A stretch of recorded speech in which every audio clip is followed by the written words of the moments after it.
shows and all that good jazz. This week I have Kay Simon, who hosts The Gay Show, which starts this time tomorrow, so 6 p.m. on Tuesdays. Yeah, it's a good time. Yeah, it's a great time. Thank you for coming on, Kyle. Yeah, thank you for having me. Yeah.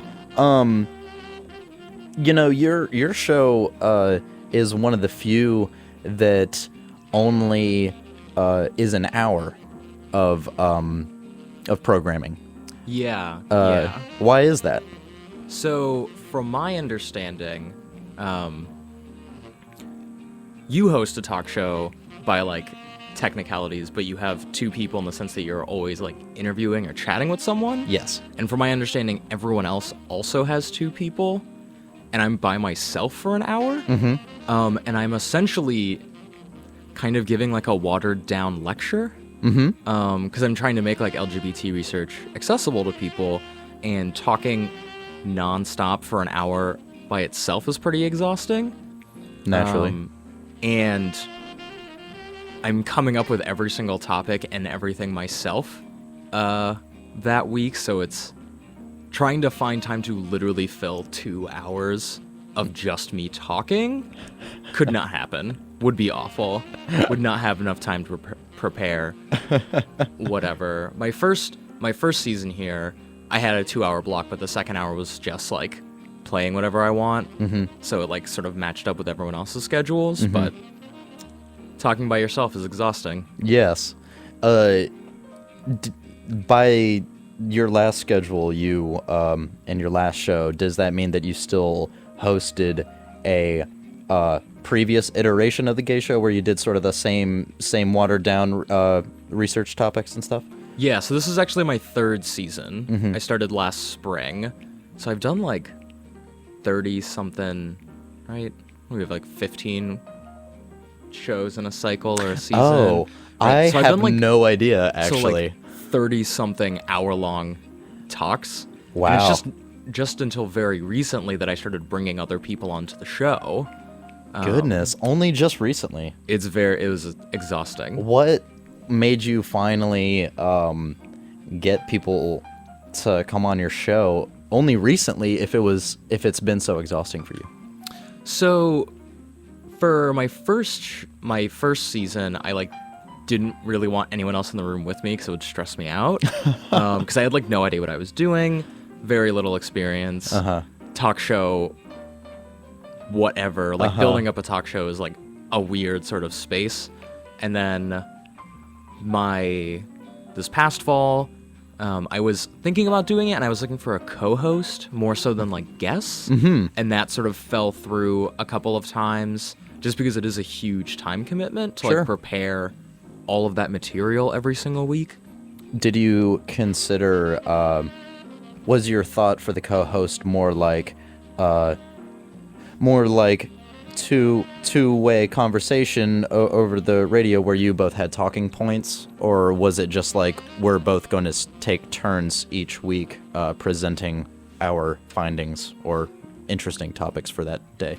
It would sort of have been we both have the same topic that day and sort of toss ideas back and forth, instead of just me talking by myself the whole time. Because and part of the reason why I have people come on now is that it's okay, people have heard me too many times, they should hear at least someone else's perspective. Yes. And a lot of the purpose is for people who don't know anything about LGBT identities, and I've always been pretty gay, so I don't quite know what, right? I don't know the experiences of what it means to be Something else. like an 18-year-old white man, which is really common on UK's campus because that's the demographics of Kentucky, and I'm clearly not an 18-year-old white woman. So I need to bring on people who in some ways reflect that. So I've actually had more straight people on as guests, just because it's okay, I'm not even going to pretend to understand your experience, so we might as well flesh stuff out. And then I also started to run out of ideas, which also sort of is a great motivating factor. It really was. It really was. So, tell tell some of us, tell us, the listeners and me, some of the things that you've talked about during your many multi-season show. Yeah, so on the Gay Show, very creative title, I sort of talk about, in a lot of ways, it's sort of become like whatever I'm interested in talking about that week. Yes. But I often talk about some of the LGBT research that I'm more familiar with, as well as talking about like sort of social and power dynamics in terms of how we as people interact with other people. So like navigating relationships, whether that be like romantic, sexual, intimate relationships, or just like platonic relationships. And the idea is sort of like, okay, I can give people a lot of information and just like literal facts on experiences of LGBT people. And then I can also talk about like the sort of broader concepts that, although I'm using LGBT people, and I often also use like racial, ethnic, minority groups as examples, I try and make it so it's like really translatable to a lot of people. So I've talked a lot about this concept like resiliency, which people are generally familiar with. It's like when you get knocked down, you bounce back further and you do better. Sort of identity development and what it means to hold these sort of identities.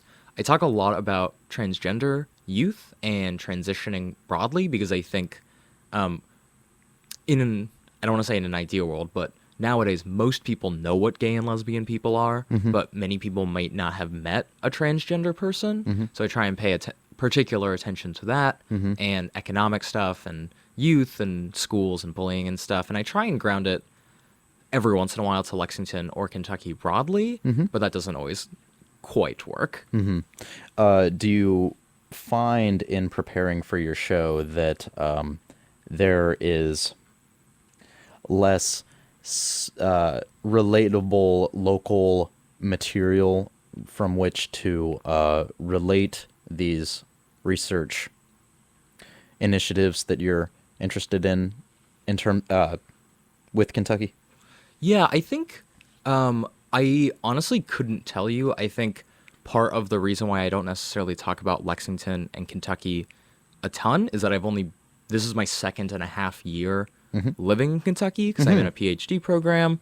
And I really don't know a lot about Kentucky or even Lexington because I acknowledge that I have not done the work needed to really like be a member of the Lexington community. Sure. I'm just sort of like on the outside trying to do service stuff and helping people out, but I acknowledge that it's like not my space. So I often only talk about Lexington and Kentucky in a sort of like broader sense. So when I do like statistical breakdowns, sure, like I can find that data on Kentucky really easily from my research and like research I read, but I don't actually, like if someone was like, tell me about LGBT resources in Kentucky, I'd be like, the University of Kentucky has an LGBT resource center, and that's all that I can. Yeah, I really am not super involved. That's the most comfortable thing that you would direct somebody to, essentially. Yeah, and I mean the vast majority of people I interact with are students, so it makes sense to direct them to that space. Whereas I don't know anything. I know there is a community center in Lexington, and I know that Lexington is like relatively gay friendly compared to much of the other areas in Kentucky, but I like genuinely have not explored enough on my own to really support people individually. Sure. It's part of why I do like a radio show. Like I'm like, okay, well, if I'm back here, I don't really have to interact with anyone. So I can like help people without like really getting into the weeds. Sure. And it's like everyone has a different role to play. And this one happens, maybe not necessarily the radio station, but like the background stuff happens to be my role. Sure.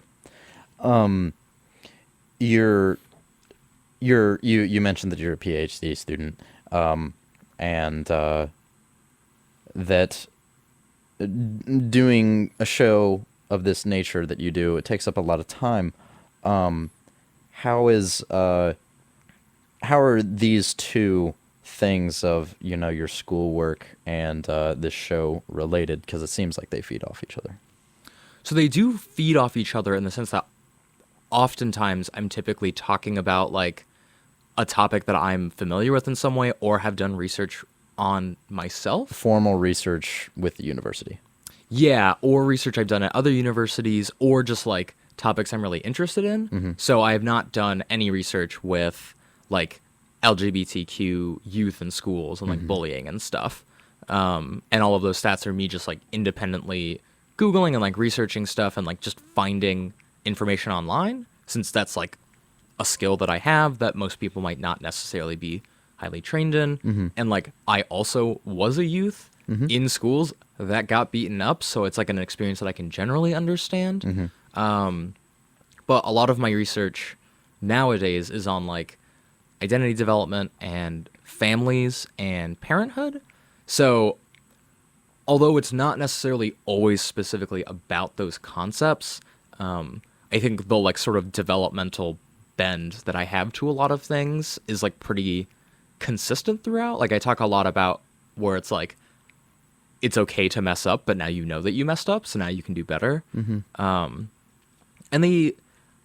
I don't know if the radio show feeds off of, I don't know if my research feeds off the radio show, but the radio show certainly feeds off of my research. The radio show does make me feel better about myself.